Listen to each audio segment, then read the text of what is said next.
Muito bem, meio-dia e 31 de volta ao seu WhatsApp no rádio, agora meio-dia e 31, terça-feira, edição especial, que a gente está começando o bate-papo com os candidatos à Prefeitura de Lorena.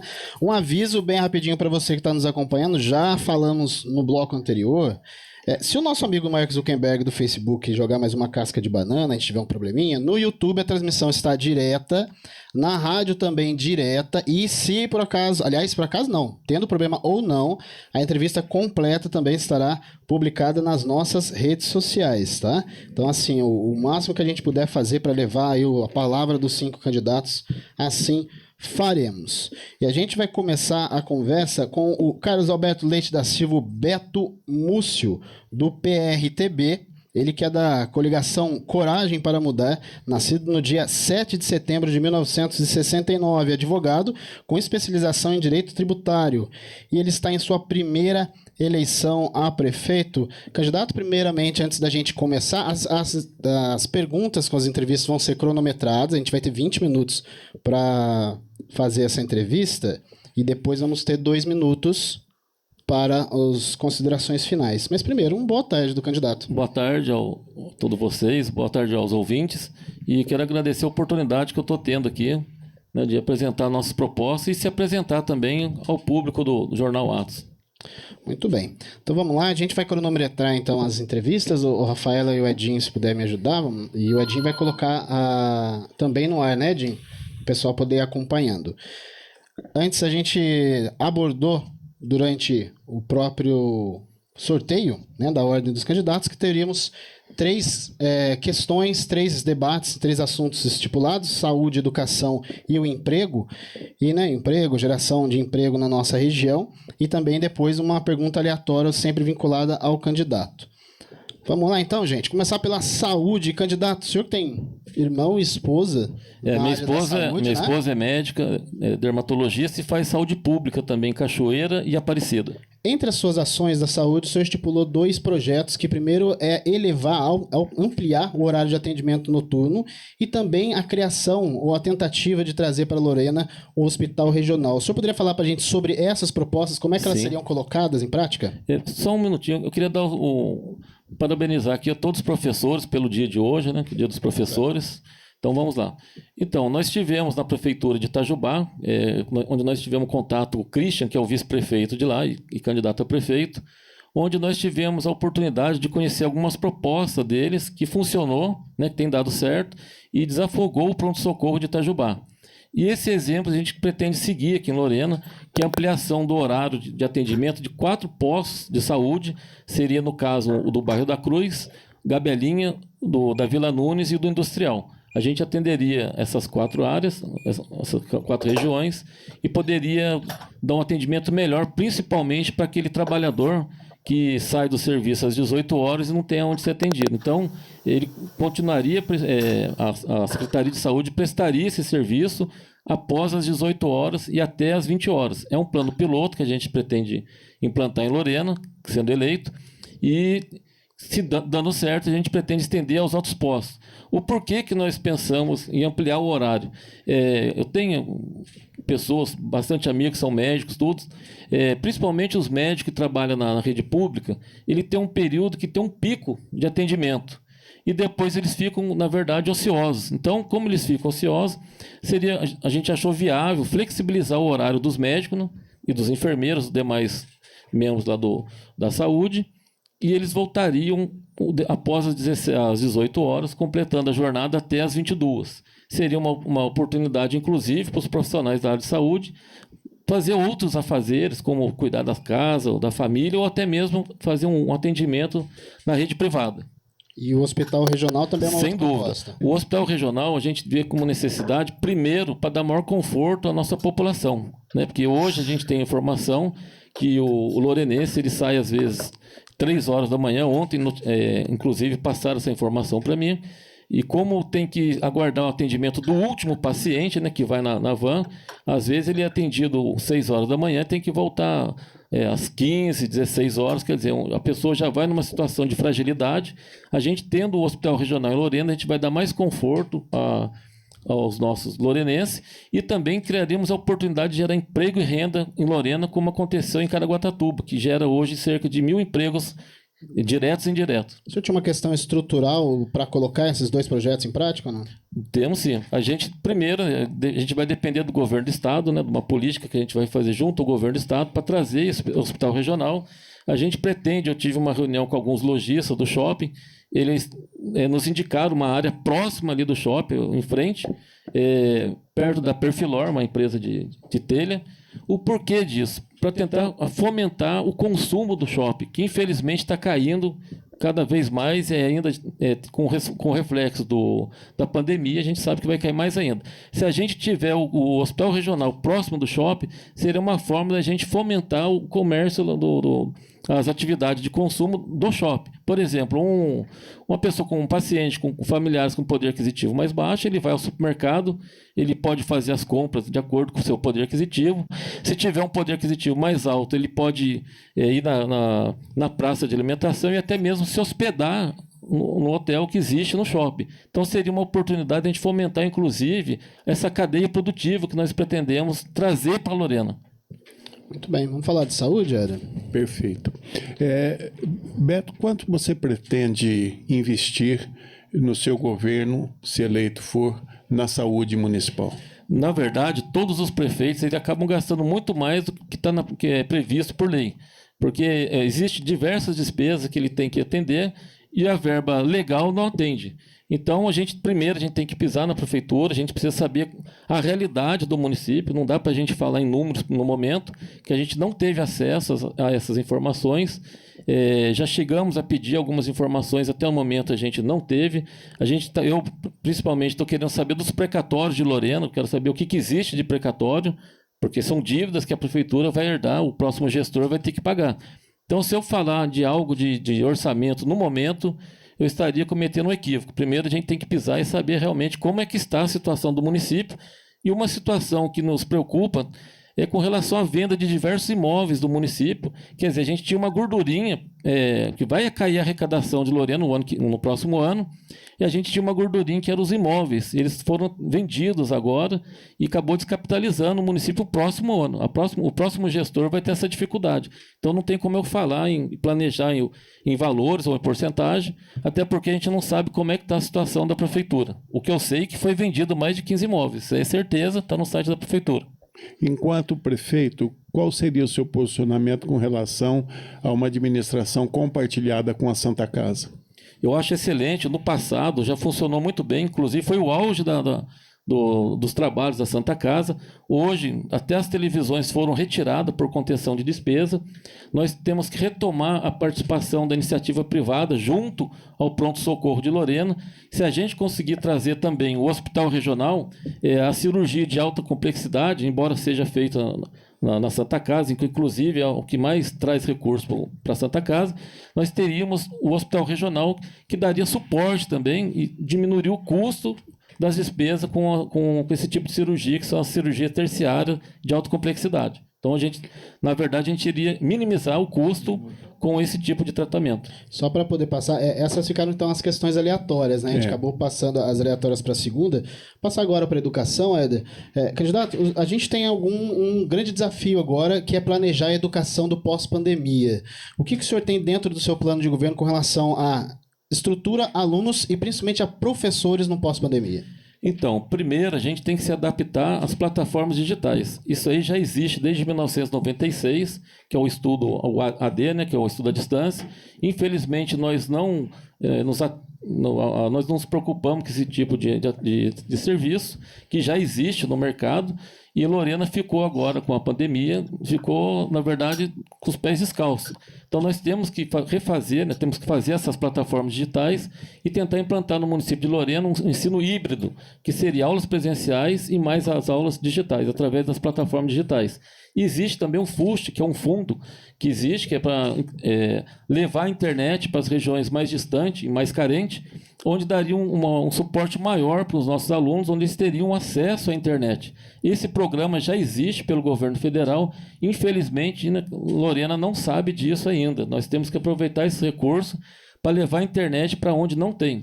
Ontem nós tivemos visita na zona rural e a reclamação lá geral é exatamente essa. Eles têm dificuldade de comunicação com o mundo aqui do centro da cidade. Então, a gente precisa ligar a zona rural, os bairros mais distantes, inclusive já dentro da educação, para dar oportunidade que os alunos tenham esse acesso à internet, que é imprescindível para quem quer crescer e quem quer desenvolver na área de educação. A pergunta era exatamente em cima de se o senhor conseguiu ter esse acesso a como esse trabalho está sendo feito hoje em Lorena pelo problema da pandemia. Eu tive contato com professores que estão nos apoiando, com diretores de escola.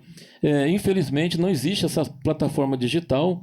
Eles estão tendo dificuldade de implantação, tem um problema de TI aqui em Lorena, que eles não conseguem fazer essa plataforma. E, na verdade, eu vejo como um ano perdido para Lorena. E por conta desse ano perdido, a gente já até planejou, junto com os profissionais da área de educação, que estão nos dando suporte, é fazer uma jornada complementar aos professores, justamente para eles ajudarem os alunos a recuperar aquilo que eles perderam, seja dentro da sala de aula, acompanhando os professores, ou fora. Por exemplo, um professor que tem 5 aulas, aí vai ter a oportunidade de ter mais 3, 4 aulas e dar um suporte melhor para os nossos alunos, que infelizmente estão numa situação de total desprestígio, né? Se a gente for comparar com o ensino privado, meu filho tem aula todos os dias normalmente, eu vejo que na rede pública eles estão abandonados. Infelizmente, essa é a realidade de Lorena.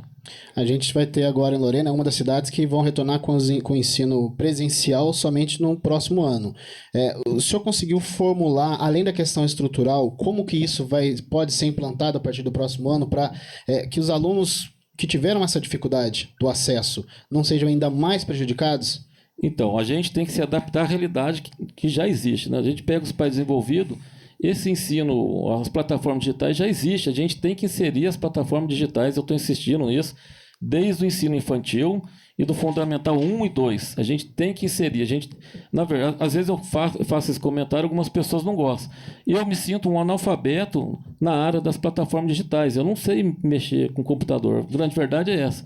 E assim, tem muitos pais que não conseguem acompanhar o aluno porque tem desconhecimento. Então, a gente tem que trazer os pais, os professores, os alunos, para que eles tenham conhecimento dessa área importantíssima, que são as plataformas digitais que, se os pais não tiverem condições de acompanhar o aluno, o rendimento também com certeza vai cair. E além disso, tem uma questão dos prédios das escolas.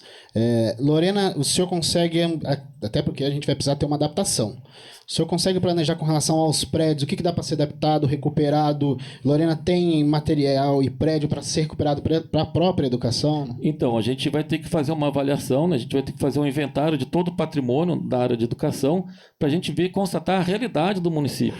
Nós temos o Conde Moreira Lima, que hoje não está sendo utilizado, assim como outros, né?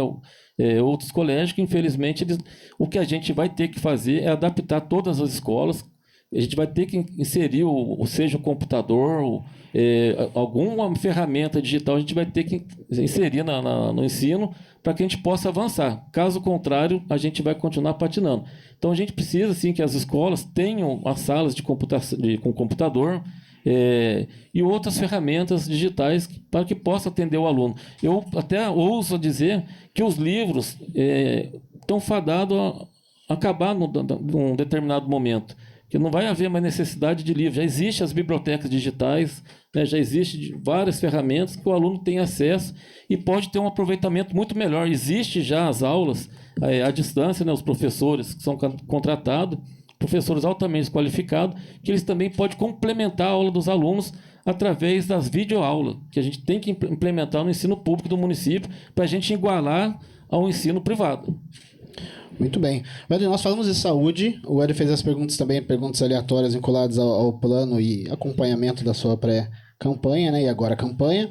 Falamos de educação, vamos falar sobre desenvolvimento e geração de emprego. Lorena é uma das cidades que buscam esse tipo de investimento. O que o senhor tem com relação a fazer com que a cidade seja mais atrativa para gerar emprego? Na verdade, Lorena já é uma cidade atrativa, né? A gente tem que aproveitar o que já existe disponível, sem precisar ter investimento. Eu sempre bato nessa tecla. É o turismo religioso. Nós temos aqui no nosso entorno 16 milhões de turistas que não estão sendo aproveitados.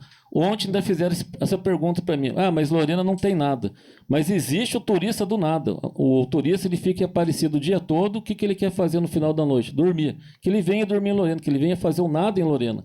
Até o nada a gente pode aproveitar. Essa foi a resposta que eu dei. Então, quer dizer, nós temos hotéis fechando em Lorena, a exemplo do Hotel Colonial. Isso demonstra que a gente está na contramão do progresso. Nós temos que ser inserido efetivamente no circuito religioso.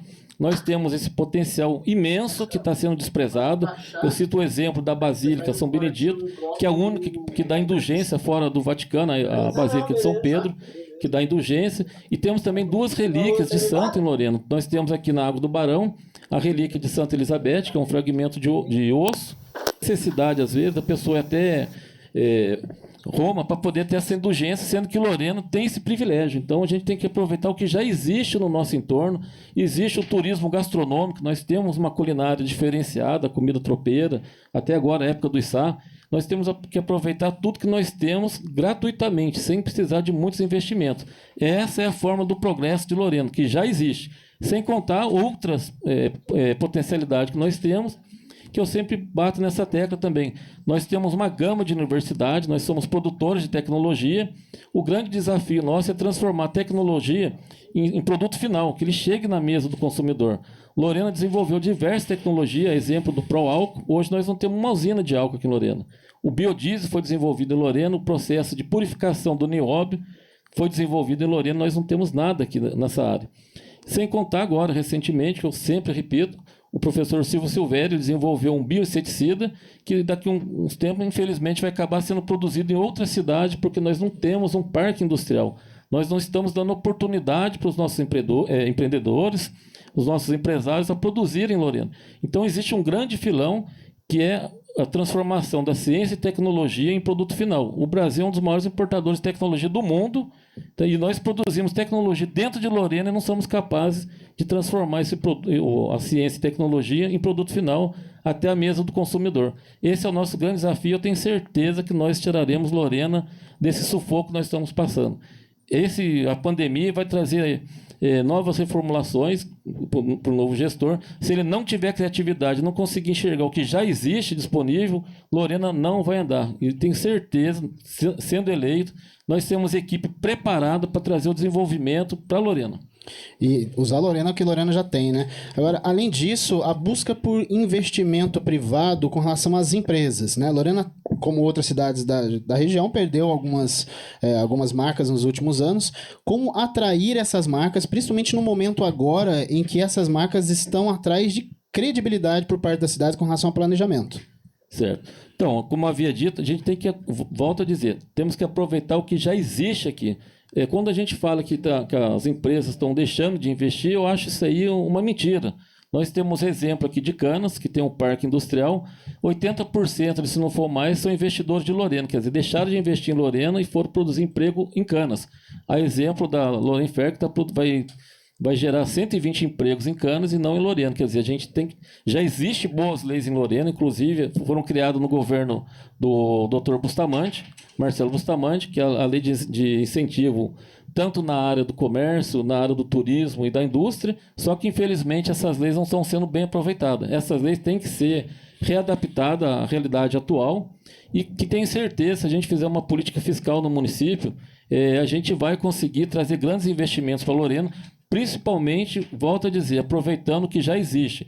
Nós estamos aqui num raio de 150 quilômetros, não mais do que isso. O maior polo da indústria automobilística está no nosso entorno. Você pega Jacareí, com a fábrica chinesa de veículos, depois São José, Taubaté, Resende e também em uma cidade ao lado ali de Resende. Quer dizer, se eu não estou enganado, são 11 montadoras. Então, sim, não há necessidade de trazer peça da Bahia, do Espírito Santo, sendo que a gente já está próximo aqui. O questionamento que as pessoas me fazem é com relação ao ICMS, que é mais barato nos outros estados. Mas e a logística, entendeu? A gente produz uma peça em Lorena, em uma hora ou não mais que 2, já está na montadora. Ao tanto que se fosse aguardar uma peça da Bahia, vai demorar dias até. Então a gente precisa aproveitar realmente o que já existe ao nosso redor. Inclusive, uma das sugestões que eu tenho dado já há muito tempo é a criação do Porto Seco, que é uma subestação aduaneira, onde são despachadas mercadorias para importação e exportação. Eu já tive uma conversa com o Bruno Presoto, eles têm interesse em fazer a parceria, junto com a iniciativa privada também, para trazer esse Porto Seco para Lorena, na frente onde é o memorial indo para Canas. Ali já tem a estação, ó, tem a linha férrea que passa, quer dizer, é um local privilegiado. É outra forma que a gente tem para trazer o progresso para Lorena e tirar a Lorena desse marasmo que a gente está vivendo já desde 92, onde nossos gestores não foram capazes de administrar o próprio território. Tiveram que emancipar Canas porque não conseguiam administrar um território de Lorena. Hoje está gerando emprego e renda lá e nós abrimos mão dessa área por falta de competência. Então, nós não podemos continuar perdendo. Então, esse foi um desafio que nós assumimos e é esse o motor que nos motiva a ser candidato a prefeito em Lorena e lutar por uma Lorena muito melhor, principalmente por conta das perdas constantes que nós estamos tendo. Lorena vem perdendo desde 92 com a emancipação de Canas, que eu acho um absurdo. Isso demonstra incapacidade de gestão. Muito bem. Secretário não, olha, na minha cabeça, candidato. Pode chamar de prefeito, né? Pois é. Menos de um minutinho, coisa de 30 segundos, tem a questão da qualificação dos profissionais, antes da gente partir pro período final do senhor. É a questão da qualificação dos profissionais para a gente poder ter gente trabalhando nesses projetos que o senhor colocou. Com certeza. Agora. Então, a gente tem que traçar o perfil do mercado de trabalho. Não adianta a gente fazer curso técnico numa área que não existe aqui em Lorena. Sim. Nós temos, assim que a gente traçar o perfil econômico, o perfil industrial de Lorena, inclusive entre o turismo, a gente começa a avançar. Tem uma proposta, algumas pessoas não gostam, mas até os beneficiários de cesta básica, eles terão que fazer cursos de qualificação para poder receber essa cesta básica. Entendeu? Seja na área de culinária, de artes, eles vão ter que aprender a produzir algo. O ser humano, por sua essência, Deus, né, nos deu inteligência, não foi por acaso, não para a gente ser dependente, nem para viver às custas dos outros, para a gente ser produtivo. Então, a gente tem que fazer com que o lorenense seja produtivo. Eu cito um exemplo no passado tinha o seu João Romualdo, ele pintava quadro, ele vendia 2, 3 quadros, ganhava R$1.000, quer dizer, na casa dele pintando quadro. Então a gente tem que buscar essas ferramentas para a gente tirar renda no município. Candidato, a gente agora vai para as suas considerações finais. Acho que deu para falar bastante aqui, né? Agora o senhor tem 2 minutos, a Rafaela vai cronometrar ali os 2 minutos para as considerações finais. Tá, antes disso, agradecendo a participação também, né? Eu que agradeço. Vamos lá para considerações finais do candidato Beto Múcio. Tá, eu quero deixar claro para o eleitor que a gente está numa situação de grande desafio, que já vem desde o momento que a gente buscou um partido. Nós conseguimos o PRTB, que é um partido pequeno, que não tem nem horário de rádio, né, de mídia. Nós temos 6 valentes e heróis candidatos a vereadores, onde eu peço que vocês votem nos nossos vereadores. Todos eles estão comprometidos com o pedido de emenda à lei orgânica do município para reduzir o número de vereadores. É um absurdo, Lorena, com 17 vereadores e ninguém se manifestar. Está todo mundo em silêncio. Os nossos 6 vereadores, sendo eleitos, vocês não tenham dúvida, eles entrarão com um projeto de emenda para reduzir o número de vereadores para 9, se possível, porque não cabe em Lorena, ainda mais agora com a pandemia, embora não caiba agora para essa próxima gestão, mas para a posterior, tem que fazer essa redução para que sobre mais dinheiro do duodécimo, que a gente sabe que é da Câmara, mas que ele retorne para o município em serviço. E, por outro lado, eu quero deixar claro que nós não só abrimos mão do fundo partidário, o próprio partido já abriu mão do fundo partidário. A gente não está fazendo campanha com dinheiro público. Toda a campanha nossa está sendo bancada com o nosso dinheiro. Então, fica aqui um pedido de voto à população, um voto de confiança, pela coragem que nós estamos tendo de mudar. Só que essa coragem não depende só de nós, depende do eleitor ter essa coragem para mudar. Ninguém assume um cargo público senão pelo voto. Então não adianta depois ficar reclamando, porque quem está lá dentro é porque o povo votou. Então, esqueça a cesta básica, esqueça o toma lá da cá e pense realmente no progresso do município de Lorena, que ele está na nossa porta e nós não estamos aproveitando. Então fica esse recado.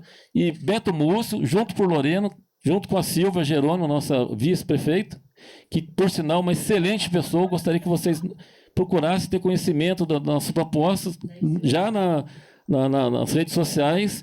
Então fica aqui esse pedido de voto e muito obrigado. Um abraço a todos. Muito bem, você, ouvinte do Atos na Rádio, acompanhou então a participação do candidato a prefeito de Lorena, o Beto Múcio, ele que é do PRTB. A gente agradece mais uma vez a participação do candidato, lembrando que amanhã a gente vai ter sequência aqui com o Daniel Munduruku e os outros 3 candidatos também nos outros dias. A gente vai até segunda-feira que vem. ouvindo essas pessoas.